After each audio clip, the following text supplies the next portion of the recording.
दोस्तों नमस्कार। VK knowledge electrical में आप सभी का स्वागत है। दोस्तों 1 मार्च 2021 को आईटीआई फर्स्ट ईयर के इलेक्ट्रीशियन ट्रेड का इंजीनियरिंग ड्राइंग का एग्ज़ाम पेपर होना है। दोस्तों आज की इस वीडियो में हम फर्स्ट ईयर की ड्राइंग के इम्पोर्टेंट क्वेश्चंस के बारे में बात करेंगे। वीडियो को लास्ट तक ज़रूर देखना। दोस्तों इस वीडियो में हम आपको वो इम्पोर्टेंट सिंबल बताने जा रहे हैं जो एग्ज़ाम में आपसे पूछे जाएंगे।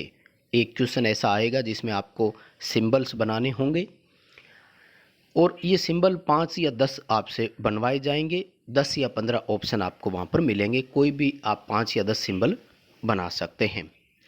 दोस्तों विश्वास दिलाता हूँ कि सभी सिंबल इसी वीडियो वाले सिंबल्स में से आपको मिल जाएंगे, इसलिए सभी सिंबल्स को लास्ट तक आप ज़रूर देख लेना। कौन कौन से इंपॉर्टेंट सिंबल हम आपके साथ शेयर करने जा रहे हैं, वीडियो को लास्ट तक ज़रूर देखना। दोस्तों आगे बढ़ने से पहले निवेदन करूंगा कि इस वीडियो को आप लाइक ज़रूर करें। आप हमारे चैनल पर नए हैं तो चैनल को सब्सक्राइब ज़रूर करें। अपने दोस्तों के साथ इस वीडियो को शेयर ज़रूर करें। 1 मार्च से पहले पहले उन सभी को ये वीडियो दिखाइए ताकि वो भी अच्छे नंबर ला सके। विश्वास दिलाता हूँ आपको ये सभी सिंबल वहाँ देखने को ज़रूर मिल जाएंगे, इसलिए रट करके जाना इन सभी को। चलिए दोस्तों बात करते हैं सिंबल की कि कैसे कैसे बनाना है। देखिए दोस्तों वेरी वेरी इंपॉर्टेंट जो सिंबल होता है वो है अर्थिंग का सिंबल, और बहुत आसान सिंबल है। उम्मीद करता हूँ कि आपने इसको अब तक बनाना भी सीख लिया होगा। मैं बता देता हूँ आपको कैसे बनाना है। देखिए एक लाइन ऐसे आएगी और उसके बाद में दोस्तों ध्यान रखें सीक्वेंशियली घटते हुए क्रम में आना चाहिए। ये होता है अर्थ का सिंबल, यानी इस तरह से ये आपका एक वी आकृति लेते हुए ही होना चाहिए। ऐसे नहीं है कि आप किसी साइड वाली लाइन को बड़ा कर रहे हैं, किसी साइड वाली लाइन को छोटा कर रहे हैं। एक प्रॉपर वे में आपका सिंबल होना चाहिए। लेकिन बहुत इंपॉर्टेंट है, एग्जाम में देखने को मिल सकता है। ये लाइन आप इसमें 5 भी दर्शा सकते हो, 6 भी दर्शा सकते हो, इससे कोई फर्क नहीं पड़ता। चलिए दोस्तों सेकंड के बारे में बात करें तो वो है रेजिस्टेंस का। दोस्तों ध्यान रखना रेजिस्टेंस अलग चीज़ होती है, रजिस्टर अलग होता है। एक प्रतिरोध होता है, एक प्रतिरोधक होता है, और दोनों में बड़ा फ़र्क होता है। मैं दोनों बता देता हूँ। और रेजिस्टेंस में भी फिक्स और वेरिएबल दोनों को याद रखना, यानी नियत मान का और परिवर्तन मान का दोनों पूछे जा सकते हैं। तो जो फिक्स मान का रेजिस्टेंस होता है ना दोस्तों, उसका सिंबल बनता है यूँ।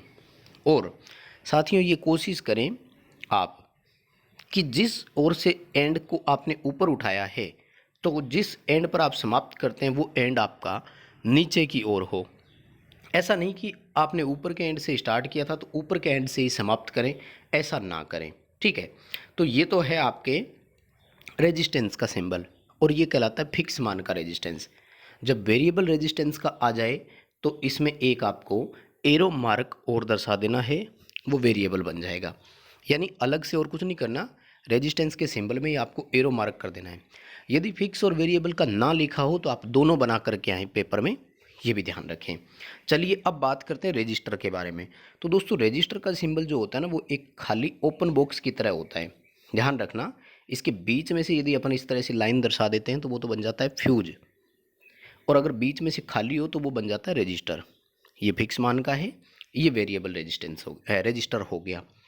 तो रेजिस्टेंस और रजिस्टर शब्दों पर ध्यान रखें। आगे है कैपेसिटर। दोस्तों ध्यान रखें कैपेसिटर की दोनों प्लेट का साइज बराबर दर्शाना है। छोटा बड़ा कर दिया तो वो सेल बन जाएगा, ठीक है। इसमें और कोई दिक्कत नहीं है। दोनों लाइन पैरेलल होनी चाहिए, यानी एक दूसरे के समांतर दोनों लाइन होनी चाहिए।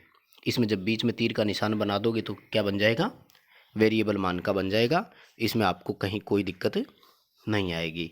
इसी तरह से इंडक्टर और चोक की बात करूं तो थोड़ा सा ध्यान रखना, कॉइल और इंडक्टर जो है उसको तो इस तरह से दर्शाना है, ठीक है।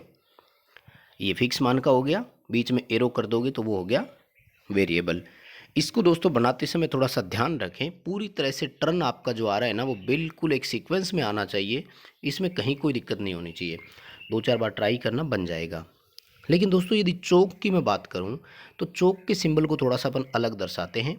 एक ऐसे आयताकार बॉक्स बनाना होगा आपको, और इसके हाफ सेक्शन को आपको डार्क करना है, और इस तरह से दोनों एंड पर आपको टर्मिनल दिखाने हैं। ये चोक का सिंबल होता है। यदि मैं बात करूं फ्यूज लिंक के बारे में तो दोस्तों ध्यान रखना फ्यूज अलग चीज़ है और फ्यूज लिंक अलग चीज़ है, ठीक है। फ्यूज के बारे में देख लो, इस तरह से बनाना है, बीच में से लाइन निकाल देना, या फिर फ्यूज का दूसरा सिंबल ये भी होता है, इस तरह से दिखाओ तब भी चलेगा। ये फ्यूज का ही होता है, ध्यान रखना इस तरह से सिंबल जो आता है। अब बात करें यदि लिंक के बारे में, तो दोस्तों लिंक आपको इस तरह से शो करना है, ठीक है। ये फ्यूज लिंक का होता है, न्यूट्रल पे लगाया जाता है जो, तो इस तरह का सिंबल आप लिंक के लिए बना सकते हैं। दोस्तों लैंप का सिंबल आ सकता है, बहुत इंपॉर्टेंट है, लेकिन है बहुत आसान सा। एक सर्किल बनाना और उस सर्किल में ऐसे क्रॉस मार्क बना देना और दोनों एंड पर इस तरह की 2 वायर शो करवा देना, ये लैंप का साइन बन जाएगा। फैन रेगुलेटर का आ सकता है दोस्तों, अच्छा है, एक इस तरह से आयताकार बॉक्स बनाना, वर्टिकल हो, ध्यान रखें, और उसके बीच में इस तरह से स्पीड जिसको सिलेक्शन करते हैं ना, रेजिस्टेंस वाला, वो शो करवा देना, काम चल जाएगा। दोस्तों एनर्जी मीटर बहुत इंपॉर्टेंट है। 3 फेज सिंगल फेज यदि कुछ भी ना लिखे तो सिंगल फेज का ही बनाना, यदि 3 फेज का हो तो भी मैं बताऊंगा कैसे बनाएंगे। एक बॉक्स बनाना, इसके बीच में KWH लिख देना, और सिंगल फेज के लिए 2 वायर इनपुट के 2 वायर आउटपुट के शो करवा देना। यदि 3 फेज का हो तो 3 वायर इनपुट के 3 वायर आउटपुट के कर देना, 3 फेज का एनर्जी मीटर मान लिया जाएगा। सेल और बैटरी का आ सकता है, बहुत इंपॉर्टेंट है। एक जब शो करवाओगे ये सेल का होगा, ऐसे श्रेणी क्रम में बहुत सारे दिखाओगे तो वो बैटरी का हो जाएगा।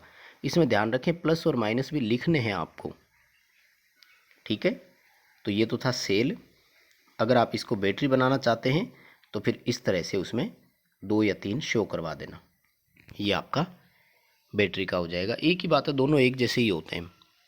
नेक्स्ट है लाइटनिंग अरेस्टर का, हिंदी में इसको तड़ित चालक बोलते हैं, ये काफ़ी इंपॉर्टेंट है, ध्यान रखना, इसका आ सकता है। तो लाइटनिंग अरेस्टर के लिए ऐसे एक बॉक्स बनाना, आयताकार वर्टिकली होना चाहिए, और उस बॉक्स में इस तरह से ऊपर से एक एरो शो करवा देना। ये एरो पूरा डार्क होना चाहिए, ध्यान रखें, ठीक है।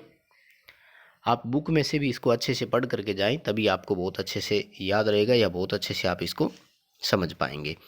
इलेक्ट्रिकल बेल, घंटी का आ सकता है, बजर का भी आ सकता है, दोनों एक दूसरे के जैसे ही होते हैं। ऐसे हाफ सर्किल बनाना और इसमें इनपुट और आउटपुट की 2 वायर शो करवा देना, ये नीचे नहीं आनी चाहिए तार। ये तो है बेल का। अगर बजर बनाना हो तो बजर जो है आपका वो इसका जस्ट अपोजिट हो जाएगा बस, ठीक है। इलेक्ट्रिकल बेल का आ सकता है, ध्यान रखें, अच्छे से इसको बना करके जाएं। हॉर्न या हूटर का भी आ सकता है दोस्तों, ठीक है। तो ये स्पीकर के जैसा बनाना है, स्पीकर आपने देखा होगा, इस तरह से बना देना। ये हॉर्न या हूटर का है, पूरे नंबर मिल जाएंगे, कहीं कोई दिक्कत नहीं आएगी। दोस्तों डायोड के बारे में बहुत इंपॉर्टेंट है, हालांकि ये थ्योरी तो आपके सेकेंड ईयर में आएगी, लेकिन सिंबल सेकेंड ईयर एग्जाम में नहीं आते, इसलिए फर्स्ट ईयर में इनके सिंबल जरूर आ सकते हैं। तो डायोड को इस तरह से बनाना है, लेकिन ये पूरा अंदर से डार्क होना चाहिए, ध्यान रखें, और ये एक आगे सिरा दिखा देना, टर्मिनल्स के नाम लिख देना, एनोड और कैथोड डायोड में होते हैं। ट्रांजिस्टर का आ सकता है दोस्तों, PNP या NPN, कोई भी आ सकता है। अब PNP NPN में कन्फ्यूजन क्या होती है कि एक तीर का निशान दर्शाना होता है आपको, बस उस तीर के निशान के बारे में ध्यान रखना, बाकी टर्मिनल सेम होते हैं, ठीक है। ये वाला बीच में आना चाहिए, ये दोनों आपस में शॉर्ट मत करवा देना, दूर दूर होने चाहिए, ये भी ध्यान रखें, ठीक है। तो ये हमेशा बेस होता है, ये कलेक्टर होता है, और ये एमीटर होता है, ठीक है। अब बात यह है कि PNP होगा कि NPN, वो डिसाइड करेगा एमीटर पर तीर के निशान की दिशा किस ओर है, ठीक है। अगर तीर के निशान की दिशा अंदर की तरफ कर दी आपने तब तो PNP है, और यदि तीर के निशान की दिशा बाहर की तरफ कर दी तो वो आपका NPN है। सिंपल तरीका याद रखने का क्या है कि N यदि अंदर है तो तीर के निशान की दिशा अंदर, N यदि बाहर है तो तीर के निशान की दिशा भी बाहर कर देना। SCR का आ सकता है, SCR में क्या करना है कि जो आपने डायोड बनाया था ना, उस डायोड को एक सर्किल में बंद कर देना है, यानी डायोड के ऊपर एक सर्किल और बना देना है, और 3 टर्मिनल शो करवाने हैं। ध्यान रखना गेट का जो सिरा है वो कैथोड से निकलना चाहिए, कुछ स्टूडेंट गलती से इस ओर से निकाल देते हैं तो वो गलत हो जाएगा। एनोड, कैथोड और गेट, ये 3 SCR में टर्मिनल होते हैं। SCR का ही पूरा चांस है। डायक और ट्राइक भी आ सकता है, उसको भी आप पढ़ करके जाएं, वो भी आपको बहुत कुछ सीखने को देंगे। LED का आ सकता है, तो LED डायोड के जैसा ही होता है, फ़र्क इतना सा है कि LED में तीर के निशान की दिशा बाहर की तरफ होगी, 2 तीर बना देना जो ये बताएंगे कि प्रकाश बाहर की ओर मिल रहा है। जिनर डायोड का आ सकता है, तो डायोड बनाना, लेकिन कैथोड जो है उस पर जेड की आकृति बना देना, वो जिंदर डायोड हो जाएगा। अच्छे से पढ़ करके जाएं। जिंदर डायोड को भी आप, जिंदर डायोड का सिंबल आ सकता है किसी भी एक लॉजिक गेट का, आ सकता है जैसे not gate, and gate, or gate, nand gate, nor gate, इन पांचों में से ही आएगा। एक्सक्लूसिव और एक्सक्लूसिव नोर उनमें से नहीं आएगा। किसी भी मीटर का आ सकता है, बड़ा सिंपल सा है। जिस भी मीटर का आए ना, उसका अंदर बीच में नाम लिख देना और इस तरह से शो करवा देना, यानी एक सर्किल बनाना, दो तार दिखा देना। अगर फ्रीक्वेंसी मीटर है तो अंदर एफ लिख दो, वोल्ट मीटर है तो वी लिख देना, एम्पीयर मीटर है तो ए लिख देना। ये आपका बहुत सिंपल सा हो जाएगा। और कॉन्टेक्ट, एनओ एनसी जो कॉन्टेक्ट होते हैं ना, उनका आ सकता है, तो ध्यान रखना एनसी तो नीचे की तरफ से दर्शाना है, और एनओ जब हो तो वो ऊपर की ओर से दर्शाना है। इस तरह से कॉन्टेक्ट होते हैं, ठीक है। Normally open, normally close. दोस्तों यही है 20 इंपॉर्टेंट सिंबल। मैं आपको विश्वास दिलाता हूँ कि इन्हीं में से आपको पेपर में देखने को जरूर मिल जाएगा। इसलिए आपसे निवेदन है कि इन सभी को पढ़ करके जरूर जाएं। वीडियो को लाइक जरूर करें, चैनल को सब्सक्राइब करें, दोस्तों के साथ वीडियो को शेयर जरूर करें।